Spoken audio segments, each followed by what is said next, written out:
I manage a team of employees in a very specialized industry. The employees are hired on 2-year contracts that are mostly automatically renewed. Salaries are fixed for the duration of the contract, but raises are negotiated at time of renewal. There are no non-competes. I have one employee, Sarah, who requested a meeting with me last week to discuss a possible raise. I informed her that it is a little early as her contract won't expire until Jan, and I would be happy to discuss it in November. She told me she would like to discuss it now as her current salary does not reflect the amount of work she is doing. So I set up a meeting with her on Friday and told her I will hear her out. To her credit, she gave well-thought-out presentation listing the average salary in her field, the extra responsibilities she had to take on, and the extra revenue she was able to generate, etc. In the end, she asked for a 19% raise to stay on. This was a substantial jump, but I thought she made some good points and, with inflation being what it is, I can sell it to the managing partner that we are locking down a good employee for 2 more years. After the presentation, I told her I will just approve the raise and talk to the managing partner about starting her new contract early. Since the only things we are changing are the salary numbers, we can have the new contract ready for her to sign by Tuesday. She seemed very surprised that I did not try to negotiate and looked a little shell-shocked that the meeting was over so quickly. So anyways, I spent the entire weekend selling the raise to the partners and harassing legal to get the documents ready. However, when I gave her the documents to sign this morning, she asked for another meeting to discuss salary. She informed me that after doing more research over the weekend, her pay is still not reflective of all the work she is doing. At this point, I got pretty annoyed and told her that we can discuss in 2 years. I thought that was the end of it, but after lunch she came to my office with 3 offers letters she received from our competitors. One in our city with a salary that is 2 to 3% higher, and 2 from other states that are 8 to 9% higher. She asks for the new salary to at least match the competitor in our city to stay. At this point I got very frustrated and told her that she is now free to work for our competitor, because her contract with us will not be renewed. She called me in, and left crying, immediately telling all her coworkers that I fired her for asking for a raise, which obviously caused quite an uproar. My wife thinks that I am the because I could have just said no. She probably had the other offers for a while and was never going to actually leave. She recommended that I offer her back the new contract.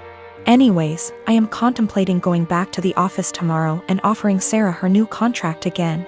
But I just felt like the relationship between us is ruined after this whole situation. Her currently contract is negotiated 2 years ago, which is why there is a discrepancy in pay with the current offers. There are also a lot of reasons for differences in salary even within the same city. Perhaps less PTO, maybe more responsibilities, maybe they lock them in the contract for 3 years instead of 2. Which is happening more and more now. Maybe they have a non-compete, or maybe they are better. I can't say. Her contract expires Jan, so she has plenty of time left at the company if she wants to finish out. Sarah is WFH today, so I sent her an email apologizing for overreacting yesterday, and informing her that she is an important member of our team and that I worked really hard to get her the raise she initially requested. The new offer still stands provided she return the signed contract to me today before 5 p.m. I would be happy to execute it immediately and get her sorted out before the next payment period. She emailed back also apologizing for her reaction yesterday and said that she enjoyed working here and feels like she really has an opportunity to grow. But she then ended the email asking if I would still be willing to reconsider upping the offer to match her other offer. At this point, I just can't even anymore. I basically ignored her email, and at 5:01 p.m. with no signed contract from her, I sent an email to the managing partner I was talking to all weekend. Hope this email finds you well. I am writing to inform you that Sarah has elected to decline the new contract as it is written. She has informed me that she received an offer from our competitor with a salary of XXX. I have attached a scanned document of the offer letter with this email for your convenience. She has requested that we match that salary to retain her services as our current offer is insufficient. As of right now, her contract expires January 22nd. Please advise on the next steps. I dated my ex-boyfriend for a few years and we broke it off a few months before COVID. We were both madly in love and I'm still not over him. My best friend knows this. A few months ago, she started getting distant from me, and it's super unusual for me because she needs me for everything. Like just a few things that I helped her do: find colleges, apply to colleges, help donate money for her college fund, help her build her resume, find her therapy, find her a job, and countless other things. I even paid for a lot of stuff for her, like going on trips and such. She didn't really do much for me and was somewhat of an emotional support because we'd always talk about her. But then I really didn't mind and didn't care what I did for her. She was my BFF, and you are best friends. They're sisters. Last month, she broke and told me that the reason that she's so distant is because she's quarantining with my ex and they're a thing. Whatever hopes I had of getting back to my ex are squashed because I don't think I can get over him hooking up with my best friend. I'm super heartbroken, and I know that you don't own people, but that doesn't mean that you can't be upset about their betrayal. Yes, dating your best friend's ex that she still loves is a betrayal. She asked me if I was happy for her, because she finally got a good job and a nice boyfriend. That job she has is solely because of me, because I asked an old acquaintance to return a favor by hiring my best friend. He wanted to hire someone else, but I begged him to hire her. I know how people are sometimes hurt, but then they say, "But I'm truly happy for you." I honest to God don't think they mean it, and when I say I'm happy for someone, I want to mean it. I'm not happy for my friend. I just am not. I can't make myself be. I told her as such and told her to stop contacting me. She's now blowing up my emails and DMs because she's so hurt by what I said to her. My dad said that I should have just kept this to myself since I know my best friend is a sensitive person and is hurt. But what about me? Am I given a sensitivity pass because I've looked after my friend for so long? Do my feelings just stop matching at some point? She called me with the news and said that she didn't know how to tell me, didn't apologize. And then she followed it up with how she's finally doing well and doesn't have to rely on me for money since she has a nice job and also a nice boyfriend. I told her I was not happy for her. I reminded her that I got her the job, she knew and was fine with it. And that I've done so much for her over the years, and she thanks me by backstabbing me and getting with my ex. She knew that it would hurt me, and if she'd done it when I was well over him or with my permission, I'd feel differently. Then, I told her to not contact me again because clearly I'm her friend, but she was never my friend, and I want to stick with people who are supportive toward me and reciprocate my friendship. I have looked up career possibilities as a moving military girlfriend, maybe someday wife. My boyfriend really wants me to go with him, but I don't know if it's the best thing for me, career-wise. Currently, I'm in school, going for my bachelor's degree. I only have 2 years left, and after that, I plan on getting into law school. He's in the Air Force, stationed in Texas, which he's been here for about 3 years now. We have been together for 1.5. Knowing that he's going overseas, it's possible he'll be stationed in different countries for a few years. What's holding me back is my career. Law school isn't meant to be jumping around from country to country without knowing where you'll land permanently due to the bar exam. Also, we aren't married, and I don't know if I should risk my career, which I've been very committed to being a lawyer, for a future that's a bit warped. I did see that I can become a programmer and it'll be versatile, but that's not what I truly want to do. Sure, Hawaii seems amazing, but more of a 3-year-long vacation with a questionable future. We both agreed that long distance wouldn't work since I would be all the way in Texas.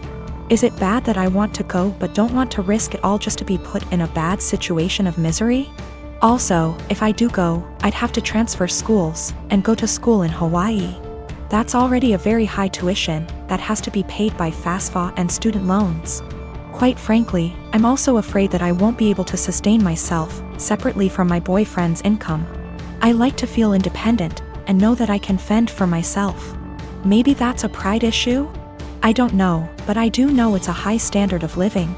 That also adds to the jumble of thoughts. I will also admit, I am fairly close to my parents. In my Hispanic household, we have always been very united. I currently work with them in their small business because it benefits the both of us.